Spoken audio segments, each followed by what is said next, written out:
My sister is severely autistic and I hate her for turning my life into a living nightmare. I hate her. That should be wrong to say, but it doesn't feel like it. Ever since my sister was born, it's like I vanished from my parents' radar. I was 6, excited to be a big sister, but that excitement faded fast. The shift was gradual but undeniable. Suddenly, I was moving into the basement because she needed to be closer to mom and dad. That hurt. The basement was creepy and cold, and I missed the warmth of being near them. Nights down there were long and lonely. I'd hear the rest of the family upstairs and feel so cut off, like I was more of an afterthought than a daughter. Losing my toys to her was another blow. She didn't mean to break them, but it happened all the time. I remember trying to explain to my parents how it made me feel, hoping for a bit of sympathy, maybe even justice. But all I got was, "She's younger, she doesn't understand. You're the big sister, you should be more understanding."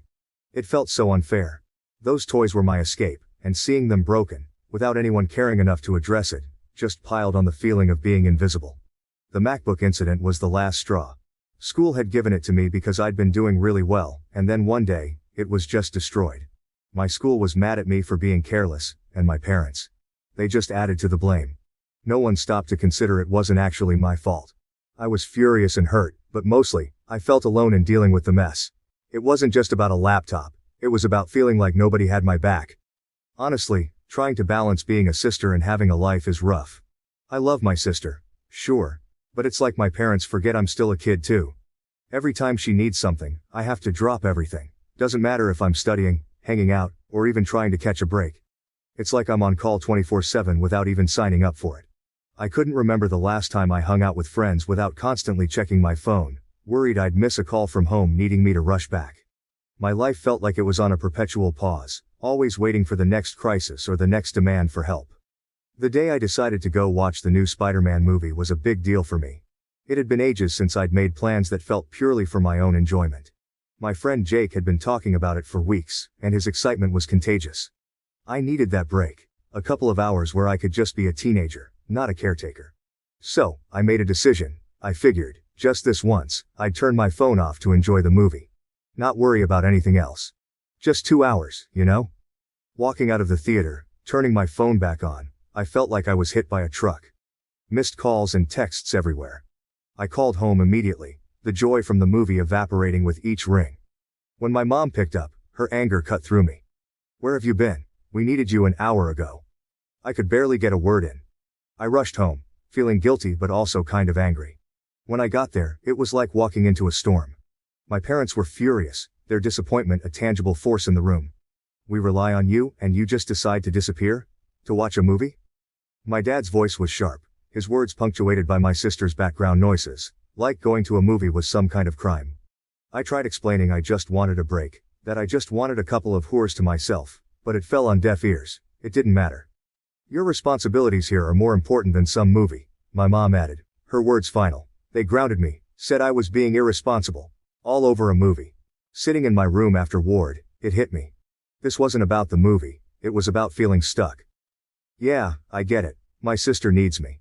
But sometimes, I just want to do something normal, without feeling guilty or getting into trouble for it. Being 18 and feeling like you're not allowed to have your own life is tough. It was about feeling trapped in a role I never chose, about longing for a piece of normalcy in a life that felt anything but normal. I loved my sister deeply, but in that moment, I couldn't help but feel robbed of the simple teenage experiences, of friendships and carefree moments. Living in my house feels like I'm trapped in a loop where everything revolves around my sister and her needs. Don't get me wrong, I get it. She needs a lot of care, and I want to be there for her. But sometimes, it feels like I'm just another item on the family's to-do list. Help your sister. Make sure she's okay. Can't you see we're busy with her? It's exhausting, feeling more like an extra hand. It's like I'm invisible unless they need something for her. This feeling of being a slave in my own home, it's suffocating. I carry this weight around, a burden that's made me question my own worth. Around the house than an actual member of the family. Then there was this one week that felt like it could be different. I had been chosen to give a speech at a school event. Something about that recognition, it lit a spark in me. I worked hard on that speech, pouring my thoughts and feelings into every word. When my parents said they'd be there to watch me, for the first time in a long time, I felt valued. Finally, something about me. I worked on my speech every night, imagining looking into the crowd and seeing my parents there, maybe even catching them smiling proudly. The excitement was like a beacon, a rare light in the usual dimness of my daily life. Like, maybe this time things would be different. But they weren't. They missed it because of something with my sister. Once again they blamed it on my sister. Standing there, about to start my speech, and not seeing them crushed me. I pushed through, voice shaky and hands trembling. I cried. Not just for the speech, but for all the times I felt sidelined. Yeah, I made it through, and people clapped, but it felt empty. The whole walk home, I couldn't stop the tears. It's not like I wanted to make a big deal about them missing the speech, but it just hit hard. It felt like a reminder that no matter what happens with me, it'll always be secondary. And walking home, all I could think was how this pattern seems like it's never going to end. Talking about colleges with my dad was something I'd been looking forward to. It started off pretty normal. I was actually excited, you know? For once, it felt like we were focusing on my future, on something that was about me. I was getting into the idea, thinking maybe college was my chance to get out and do my own thing, away from all the chaos at home. We were looking at some brochures, talking majors and campuses. It was the closest to dreaming I'd gotten in a long time. Then my dad made that joke. Something about picking a high-paying major so I'd be set to take care of my sister when they're gone. He laughed, thinking it was just a light-hearted comment, I guess. But it hit me hard. All my bottled-up feelings just exploded. I lost it. I couldn't hold it in anymore. I started crying, then yelling, telling him how unfair it was that my entire life was expected to revolve around being my sister's caretaker. It was all coming out, every bit of resentment, every moment of feeling overlooked and undervalued, trying to make him see how much I've had to give up, how everything always circles back to what my sister needs. But they didn't get it. My parents just stood there, staring at me like I was speaking another language, watching me lose it. No comfort, no apologies, nothing. Their faces were so cold, so detached. It was like they couldn't understand why I was so upset over a joke. That's when I realized they weren't going to hear me out. I ran to my room, slammed the door, and I've been here ever since. And here's the thing. I've been in there for hours, and they haven't even bothered to check on me. Not a knock, not a word. Nothing. It's like my outburst didn't matter to them. It's so lonely sitting here, knowing that even this, me being this upset, isn't enough to get them to see how much I'm hurting. It's like I'm trapped in this role they've set for me, and my feelings about it don't matter at all. Am I wrong for wanting more than this? For wanting to be seen as more than just a future caretaker for my sister? It just feels like no matter what I do, it's like my life doesn't matter. I am nothing to them. Nothing more than just an insurance for my sister after they are gone. After hours turned into a day, and then another, with no word from my parents, something in me clicked. I couldn't shake off the feeling that something had to change. It wasn't just about getting away for a bit. It was about needing some space to figure out my own stuff without always being pulled back into the same old situation. I thought of the one person who'd always seemed to get it. Grandpa. Without making a big plan, I just packed some essentials into a backpack one night and left. I texted him I was coming over, half expecting him to talk me out of it or to call my parents. But he didn't. He just texted back, "Doors open." Staying with Grandpa has been eye-opening. It's not like every moment has been some deep heart-to-heart, but it's just calm here. He lets me be. We've talked about college, about what I might want to do, and it's the first time in a while I've been able to think about my future without feeling guilty or stressed. He's been supportive, encouraging me to think about what I want, not what I feel obligated to do.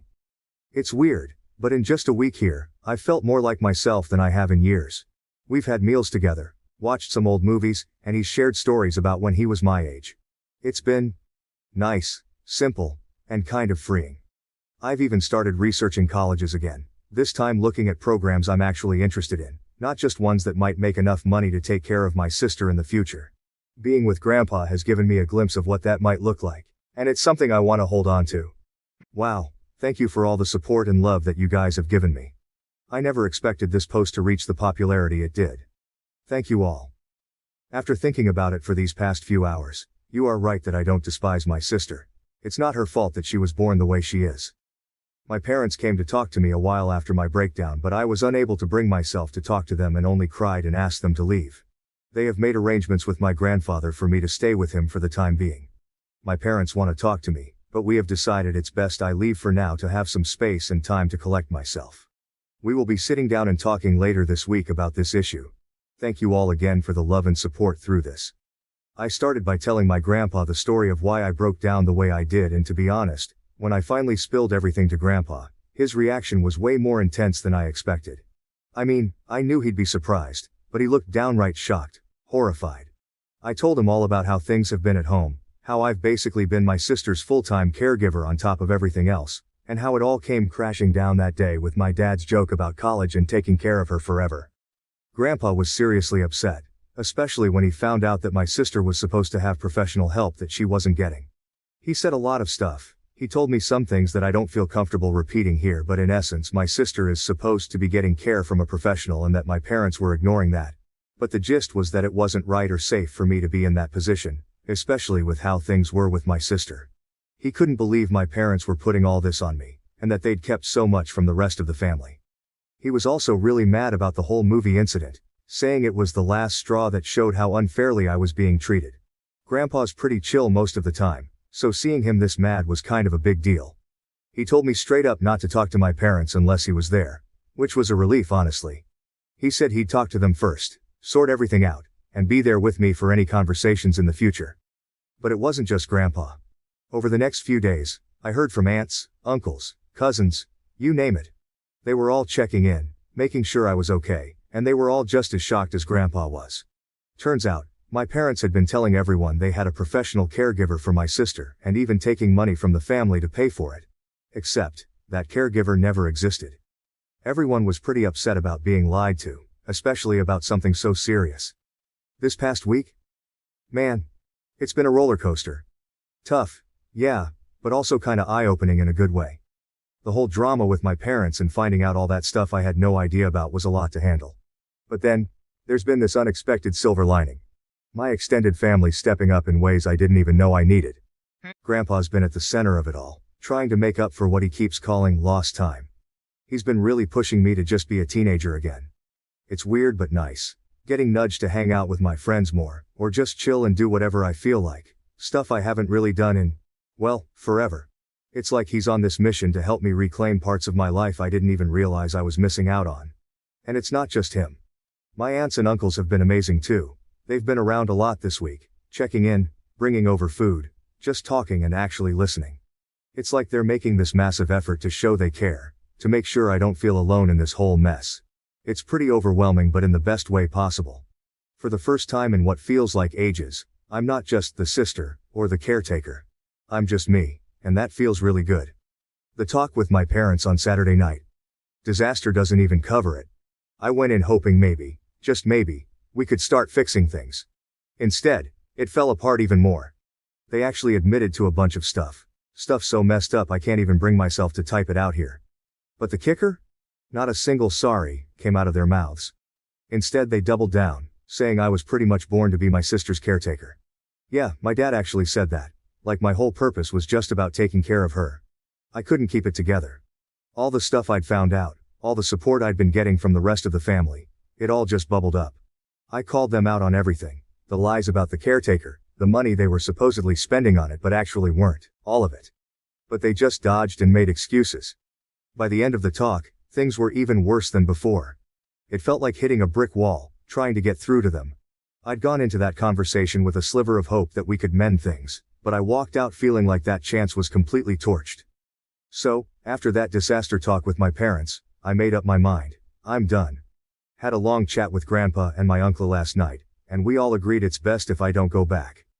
Today's the day I'm officially moving out to live with Grandpa.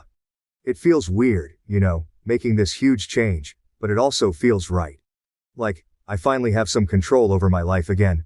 I've also decided I'm leaving the state for college once I'm done with high school. Just the thought of starting fresh somewhere new is kind of thrilling. My aunt, she's been incredible through all this. She told me she's going to start sending the money directly to me, the money she used to give to my dad for my sister's care. Guess it's going to be my college fund now. My parents? They've called a couple of times since that night, but if you're thinking they called to say sorry or that they missed me, nah. They just wanted to know when I was planning to come back home. It's like they're not even trying to understand why I had to leave. I know this is going to be a huge change, and honestly, I'm kind of scared. But at the same time, I feel this weight lifting off me.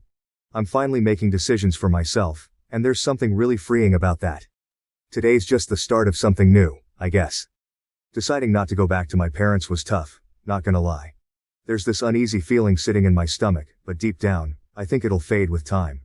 The support I've been getting from the rest of my family has been unreal. It's weird. Even though I've made this big decision, feeling all their love and support makes the whole situation a bit easier to handle. But yeah, the harsh truth? I've pretty much lost my parents through all this. That realization hits hard. It's a lot to process, and sometimes I catch myself wishing things could have been different. But through all the mess, I've come to see something really important. I don't hate my sister. That anger I thought I felt towards her was misplaced. She's not the one to blame for how our parents chose to handle things. I love her, more than I can say, and hating her for something she had no control over was wrong on so many levels. I hope, someday, I can make that right. For now though, leaving is what I need to do for myself. It's about finding my own way, figuring out who I am outside of this whole situation. It's going to be a journey, but I'm ready for it. Edit. Thank you all so much. I wish I could respond to every single one of you, but my lunch only lasts so long. I'll update tonight how the move out went, but until then, thank you all. I want to say that your support has been amazing and your kindness means more to me than anyone could ever imagine. Moving out was surreal. Grandpa and my uncle were with me every step of the way, helping me pack up my life into boxes and bags. Everything that meant something to me, we took. Make sure to grab all the important stuff like my birth certificate and social security card. It felt weirdly official, like I was collecting pieces of my old life to start a new one. My parents? They were pretty much silent the whole time. Dad took off with my sister not long after I got there, leaving just my mom to watch us pack. She didn't say much, just hovered in the background. It was awkward, tense even. But then, as we were about to leave, she finally broke down. She said she loved me, that she'd miss me. After days of silence, those words hit differently. I hugged her, said goodbye. It was one of the hardest things I've ever done. Sitting in my new room at Grandpa's house, I keep replaying that moment. Did she mean what she said? After everything, it's hard to know for sure. But I want to believe she did. Right now, all I can do is focus on what's ahead. Maybe, with time, my parents and I can find a way back to each other. I'm